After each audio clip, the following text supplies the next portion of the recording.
নমস্কার বন্ধুরা, আজকে দেখুন আমাদের সকালের টিফিনে নাস্তা হচ্ছে সুজির উপমা।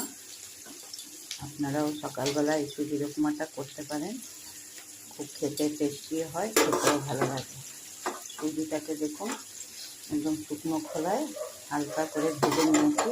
এটা সাদা সাদা উপমা হবে বলে এটা বেশি ভাজিনি। ফুলকপিগুলো দেখুন ছোটো ছোটো করে কেটে এগুলোকে সাদা তেলে ভাজা হয়েছে।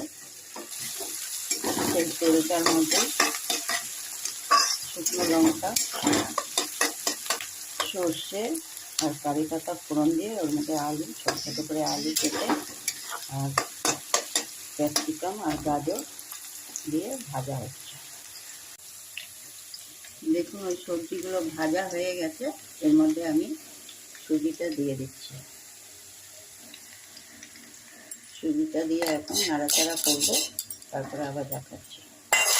এর মধ্যে দেখুন এই যে এইটুকু চিনি দেওয়া হলো, যার যার ইচ্ছা মতন পরিমাণ মতন চিনিটা দেবেন। এর মধ্যে পরিমাণ মতন নুন দেবেন।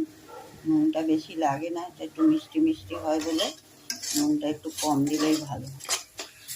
এটা আমাদের নিরামিষ উপমা হচ্ছে, এটাতে পেঁয়াজ রসুন কিছুই নেই, আজকে নিরামিষ উপমা। এটা এবার একটু অল্প অল্প করে জল দিতে হবে আর সুজিটাকে নাড়তে হবে। একবারে জল দিবেন না, তাহলে সুজিটা ডলাটা দিয়ে যাবে। একটু একটু দেবেন, একটু ভাজা হবে, তারপরে আবার জল দিতে হবে। একটু একটু জল দেওয়া হচ্ছে আর ভাজা হচ্ছে, এইভাবেই করবেন, দেখবেন সুজিটা খেতে উপমাটা ভালো লাগে। দেখুন উপমাটা সাদা সাদা উপমা, এটাকে 3-4 বার অল্প অল্প জল দিয়ে আমরা এটা পুরো ভাজা ভাজা করলাম, তারপরে এটা হয়ে গেছে কমপ্লিট। এর মধ্যে লাস্টে একটু ঘি দিয়ে দিচ্ছি, ফ্লেভারটা ভালো হবে বলে, নিরামিষ তো সেই জন্য।